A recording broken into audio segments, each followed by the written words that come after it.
بسم اللہ الرحمن الرحیم۔ السلام علیکم۔ آج ہم بات کریں گے کہ پاکستان کے دفاع میں ایک اور پیش رفت۔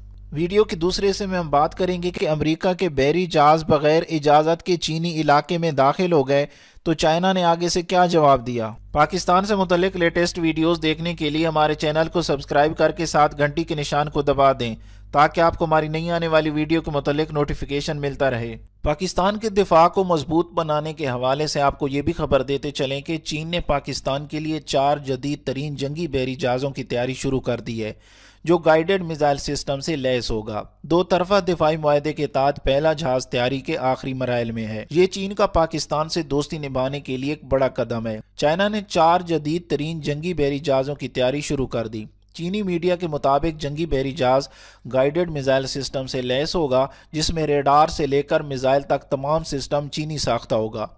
دو طرفہ دفاعی معاہدے کے تحت پہلا جہاز تیاری کے آخری مراحل میں ہے۔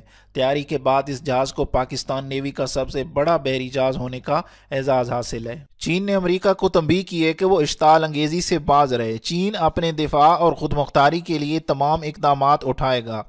چین کے وزارت خارجہ کے ترجمان لو کینگ نے کہا ہے کہ آج امریکہ جنگی بحری جہاز USS کیمپ بیل چینی جزیرے زیشا کے بحری حدود میں بغیر اجازت داخل ہوا تھا، جس کو وارننگ دینے کے لیے چین نے جنگی طیارہ اور جنگی جہاز بھیجا۔ انہوں نے مزید بتایا کہ امریکی نیوی کے اس حرکت پر چین نے امریکہ سے احتجاج بھی کیا ہے۔ یاد رہے کہ کچھ روز قبل چینی صدر نے اپنے بیان میں چینی فوج کو کسی بھی ہنگامی صورتحال میں جنگ کے لیے تیار رہنے کی ہدایت جاری کی۔ جنوبی چینی سمندر اور تائیوان کے ساتھ جاری سرحدی تناؤ اور امریکہ کی جانب سے ایشیائی ری ایشورنس ایکٹ کے اعلان کے بعد صورتحال مزید خراب ہو چکی ہے۔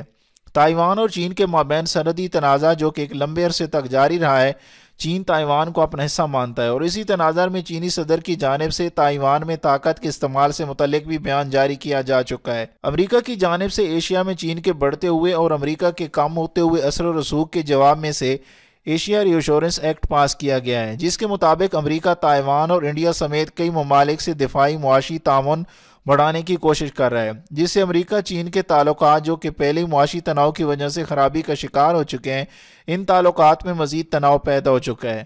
ویڈیو اچھی لگی ہے تو اپنے دوستوں کے ساتھ فیس بک اور واٹس ایپ پہ ضرور شیئر کریں۔ ویڈیو دیکھنے کا بہت بہت شکریہ۔